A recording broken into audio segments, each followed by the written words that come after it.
These things are draining your bank account and you probably don't even know it. Hey, I'm Vicky, I'm a mum of two. I've been working for myself from home for over 6 years now. On this channel, I share lots of tips for making money from home and saving money. I am so glad you're here.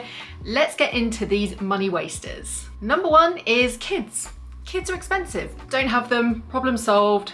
Thanks for coming to my TED Talk. Obviously I'm kidding, but having children has undoubtedly dramatically changed our budget. The clothes, the toys, the days out, the activities, holidays, everything is either an additional expense or stuff that we were already spending money on, like food, that costs more. But it's certainly not a reason not to have them at all. Just like with anything in your life that costs money but brings you happiness, it's all about priorities. The trouble that can come with kids is that we find it hard to resist spoiling them. And you know, why shouldn't they be spoiled? They are super cute. They're our kids and we love them. And the thing is, we like to show that love by buying them a lot of stuff. And the reality is with kids, there's very few things, just like with adults, that they really truly need. Yes, they do need toys. Yes, they do need clothes, but they don't necessarily need the volume that we end up spending on them. We're particularly likely to overspend in the early years of our child's life. One study found that 90% of parents admitted to overspending on baby goods, with an average of £5,567 wasted in total. Ouch. The baby industry is very much geared up towards selling you stuff. That might be sleep solutions, care, stuff that aids with development,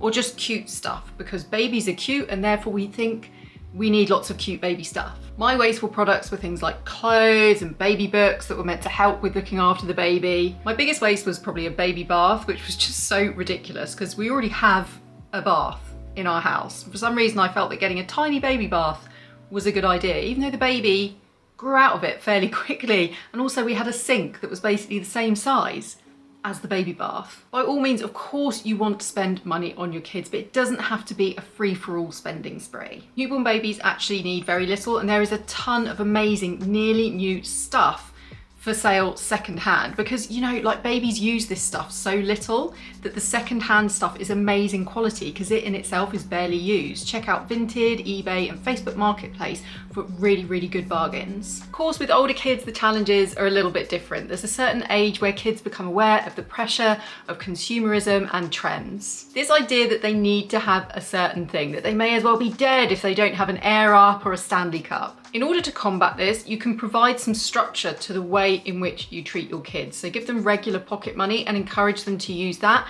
to spend it on the things that they want. And if they want to, they can save that money for a larger item. Next, normalising treats. A treat is only a treat when you treat it like a treat. Otherwise, it's just something you're in the habit of buying yourself regularly. Obviously, you can have treats in your budget, but if you are having takeout coffee nearly every single day of the week, that has ceased to become a treat and that has become a regular habit. So you get a takeout coffee at a cost of like £3.50 every time you get one, almost every day of the week, say 225 days out of the year. That's going to cost you nearly £790 over the course of the year. So what you can do is stop and think, is that really the amount of money that you want to spend on coffee in a single year? Or would you rather that that treat budget was spent on something else that is going to be more of a boost, more of a lift, more of a treat for you? Could that money go towards a short trip, for example, something that's going to create memories for you? And also consider if the thing that you've got in the habit of buying, if it's really giving you like best value for money in terms of your time. So if you make coffee at home to take with you, it's a couple of minutes to do it. So if you get a takeout coffee at a coffee shop, then that's only saving you a couple of minutes. However, if you spend on a takeaway every week or every fortnight, then that saves you at least an hour or more in cooking and clearing up afterwards. There can be a psychological thing that kicks in whenever we've had a particularly bad day, or if we're feeling particularly rubbish about ourselves, or, you know, something that justifies that we need a treat. And that's fine every now and then. The problem is if it comes at the end of every single day, then it's not a treat, it's just a normalised part of your daily spending habits. So get treats that you can really make the most of, both in terms of their costs, the time that they save you, and also in terms of the value that they bring to your life. And make sure it's a treat, not a regular habit. Next, trying to keep up with fashion. Every single week there is a brand new must-have item. It might be a new bag or a pair of trainers or a pair of trousers that have got a really weird name.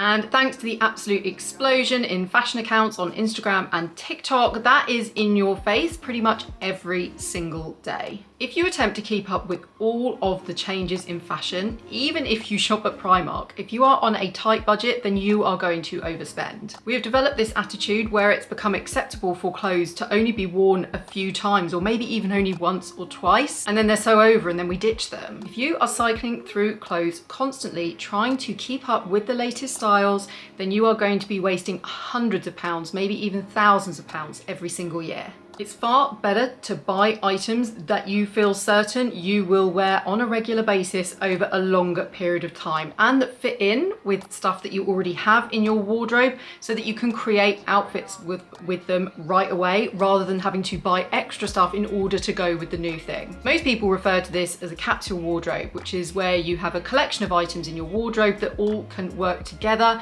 to make a number of different outfits. And these are things that fit in with your own personal style and are kind of timeless in their look. It can really help you to consider the cost per use with this. So say you buy the latest dress of the season, the it dress of the season, and you wear it for 5 times over the course of the summer, and then it just sits in your wardrobe for the next 3 years. If it costs you £100, say you only wore it 5 times, then that's £20 per use. However, if you buy a pair of jeans that you're going to be wearing multiple times a week over the course of not just this year, but several years, say that cost £100 as well, then your cost per use is just going to be pennies. Having that cost per use thought in your head can really help you to think whether you actually like something enough to wear it a lot, or if you're only buying it as a one-off thing, or because you've seen it on Instagram or TikTok and you just thought it looked kind of cute and maybe you'll give it a try. Feeling lukewarm about a new piece of clothing will inevitably mean that you're not going to wear it that much. And speaking of clothes, that leads me nicely onto my next wasteful thing, which is our love of brands. The luxury goods market is absolutely booming, and it's not just because wealthy people are buying their stuff. In the UK alone, the luxury goods sector is projected to generate £13 billion in 2024. The boom in the luxury goods market is not just because wealthy people are spending more there, it's because people on middle and lower incomes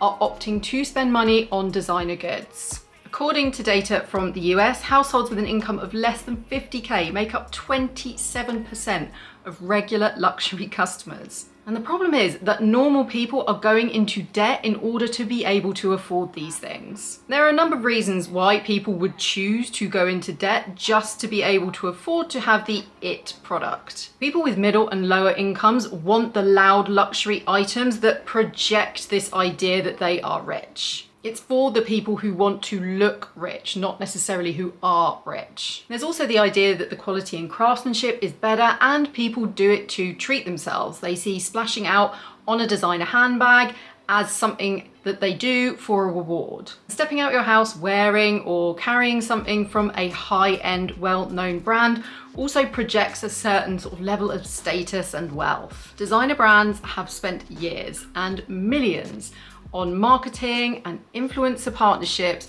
in order to nurture the image that they project a certain level of wealth and a certain level of status. Consumers want to be identified with the value, worth, and status of that brand. I think trying to avoid this pitfall really comes down to understanding what it is you actually want your life to look like. Do you want to look rich, or do you want to put your money towards living the life that you actually want? I think it's also worth considering that while often people who are buying these luxury designer goods are doing so to look wealthy, that people who are actually pretty wealthy, say people who have over $1 million in terms of wealth, they're not actually buying this stuff. If they were blowing 100k on luxe watches and other designer stuff, then they wouldn't be worth over $1 million. They would just have a lot of expensive designer stuff. Living the type of lifestyle that people dripping in luxury goods live just isn't really that realistic, even if you're among the high earners. There's no point in looking rich if behind closed doors you are broke and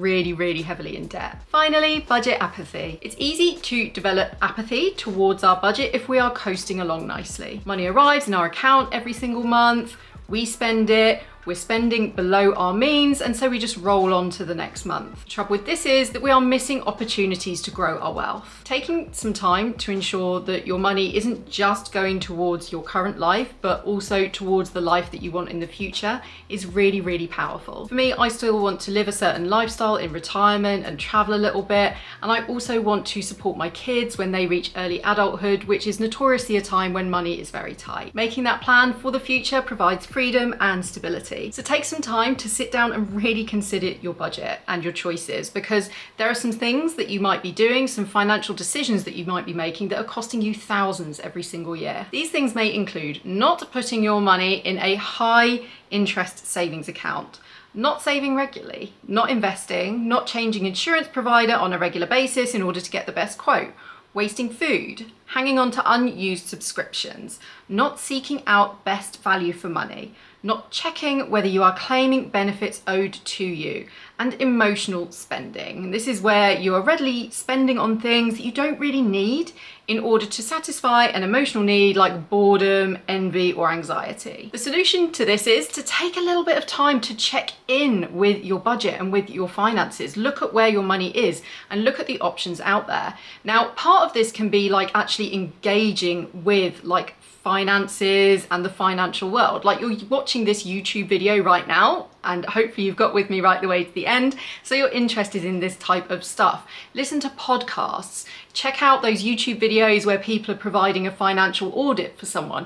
All these types of things just give you a broader view at the different issues within your finances that maybe you could do with visiting, not just your savings, not just your current spending, but things like your investments. Engaging with conversations about finances, just listening into financial content and reading financial content can make you think differently about your own finances. Don't forget to give this video a like and subscribe for lots more making and saving money content from me. Bye.